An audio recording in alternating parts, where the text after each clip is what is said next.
వాళ్ళను రాళ్లతోని కొట్టి చంపమని అన్నాడు. మరి వీళ్ళు ఎవరు చంపాలా రాళ్ళని? ఎవరిని కొట్టాలా? ఈరోజు మీరే కదా అన్నారు అన్నాడు. ఆ ఇంటి మీద వాళ్ళని కాకి, ఈ ఇంటి మీద వాళ్ళద్దన్నారు. మరి 10 మంది కాకుల్ని ఎందుకు చేర్చుకున్నావు నేను అడుగుతా ఉన్నా. ఈ 10 మంది కాకులు ఇవాళ ఎటు కాకుండా పోయినారు. వీళ్ళు ఇలా గట్టిగా పోయి అడిగినావు అనుకో నువ్వు ఏ పార్టీ అని. ఇప్పుడు 2 లింగాలు ఉంటాయి నాకు తెలిసి అయితే. ఒకటి పూలింగం, రెండోది స్త్రీలింగం, అంతేనా? ఇప్పుడు మరి ఏ లింగాలు వీళ్ళు? ఎవరు వీళ్ళు? ఎటుగాని పరిస్థితిలో ఇరుక్కొని పోయినారు. ఏ పార్టీ చెప్పలేరు, ఎమ్మెల్యేలో కాదో చెప్పలేరు. స్పీకర్ కాడ ఒక మాట, ప్రజల కాడ ఒక మాట, బయటికి వస్తే ఒక మాట, ముఖ్యమంత్రి కాడికి వస్తే కాళ్ళు మొక్కేది. గిందుగా మిమ్మల్ని గెలిపించింది. తప్పకుండా అందుకే గద్వాల చైతన్యం ఉన్న ప్రాంతం. తప్పకుండా మీ చైతన్యాన్ని చూపెట్టాలి. రేపు మీ ఉప ఎన్నిక ఒక 6-9 నెలల్లో వస్తుందేమో కానీ లోకల్ బాడీ ఎలక్షన్లు ఇంకా ముందే వస్తాయి.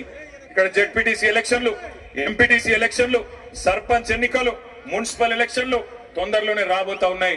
నేను ప్రార్థిస్తా ఉన్నా, ఇక్కడ ఎవరు అభ్యర్థి అయినా మీ గద్వాల బిడ్డనే అవుతాడు. మీరు ఆ నిర్ణయం కేసీఆర్ గారికి వదిలిపెట్టండి.